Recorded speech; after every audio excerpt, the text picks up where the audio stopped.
Hey, I'm the Kinky Polyatheist. So today I've got a great question on monogamy, commitment, and whether or not I would ever go monogamous again. Stick around. Hey, I'm the Kinky Polyatheist. Welcome to the show. We dispel shame around relationships, sex, and spirituality. So welcome to the sexual revolution. If you'd like your question answered, go ahead and put something in the comments so I can get to it, or just send me an email at ask@kinkypolyatheist.com. All right, so the question today is, would you go monogamous for commitment, or would you simply not go there? That's actually a really great question. So I'm going to break this down a little bit. I'm going to start with the beginning. Would you go monogamous for commitment? So let's talk about commitment. So you don't have to be monogamous to get commitment. And I want to make sure it's very clear, being monogamous doesn't corner the market on commitment. Commitment is nothing more than an intention to honor a future agreement with someone. Actually, how about I just look up the definition real quick? Okay, here we go. Merriam-Webster's dictionary, definition for commitment. A, an agreement or pledge to do something in the future, especially an engagement to assume a financial obligation at a future date. Example, a commitment to improve conditions at a prison. That's dark. B, something pledged. Example, the commitment of troops to war. Again, that's kind of dark. C, the state or an instance of being obligated or emotionally impelled. Example, a commitment to a cause. So yeah, a commitment is nothing more than an agreement between two people for something, right? And that's a commitment. And you're saying, I agree to this and I'm going to honor this commitment in the future. That's all a commitment is.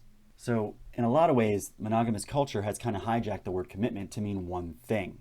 And that is basically, I'm committed to be with this person and have sex with only this person and spend the rest of my life with only this person and making it work with only this person and nobody else. And they're going to do the same for me. I have to say that second one is sometimes an assumption, so watch out for that. You can have commitment in poly relationships, the same way you can have commitment with friends. So just think about that. You're going on, say, a trip or a cruise with a couple of friends, and you say to each of them, hey, I want to go on this date. Who can commit to this date? Who can commit to the trip or the funds involved with the trip? And you might get 10 friends that commit on day one. But as time goes by, it turns out really only 3 of them committed. That is commitment right there. And you can get commitment from more than one person. The question is, what are you agreeing to? So I do want to honor your question though. It sounds like what you're talking about is the type of commitment that people have when they move in together, start a life together, bind their finances together, that sort of stuff. And the word that I often hear in poly is nesting partners. So it sounds like you're talking about nesting partners, people who move in together, they plan on having a life together. So yes, you can have commitment in poly relationships and you can get together with other people and not have that commitment affected. Because if you're nesting partners, period. You have committed to each other, to the bills, the obligations, to building a future together. But also you are committed to allowing the other person to explore any other relationships however they want, and seeing how they pan out, and also rooting them on.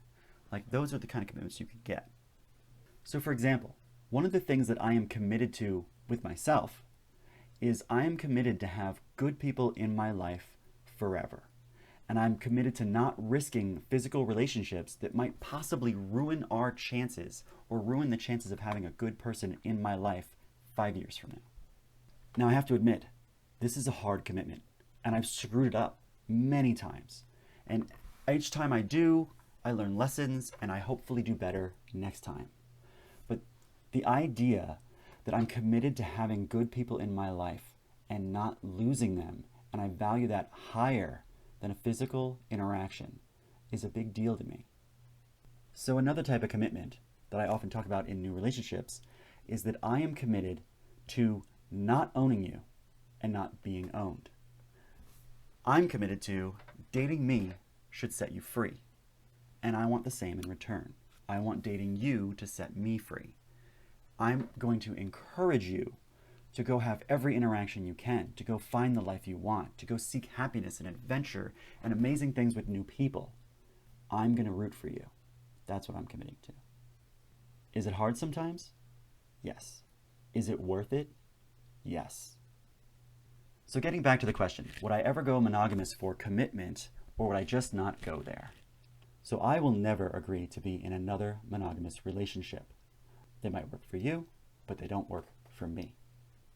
However, because I have been in monogamous relationships, I can talk to you a little bit about how it works as far as commitment. So when I'm in a monogamous relationship, and maybe you too, I kind of find myself ignoring other women outside my relationship, or somehow like turning it off. Like you turn off your attraction to other people, and they are simply off limits when it comes to your attraction or your time or any kind of intimacy with other people because you're in a monogamous relationship. Sound familiar, right? All right, so now let's swap that. Let's say you're poly. You're either in a poly relationship or you're single. I turn it off when it comes to monogamous women. I have many women friends that I find out they're monogamous, and something inside me somewhere just cuts it off. Like, I know that that is never going to be a direction I'm going to go in, and that's great. I get to have a great friend and never pursue that, even if they're interested in me. I will not pursue another monogamous relationship because it's just a lot of heartache. It's a lot of trouble. Being somebody's first poly experience, I've done it a couple times. Thankfully, I've had one or two people do it for me. Thank you.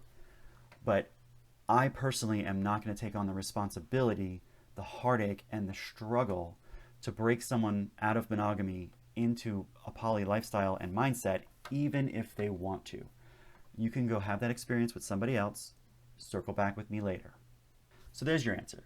Would I go monogamous for commitment, or would I just not go there? For me personally, I would just not go there. In fact, I avoid monogamous women altogether. Too much trouble. So here's a question for you. Do you know anybody in a poly relationship, and would you call them committed? Drop me an answer in the comments below. So thanks. Like and subscribe. Feel free to drop some questions below, or send me a question at ask@kinkypolyatheist.com, and I'm happy to answer all your questions or point you in the right direction.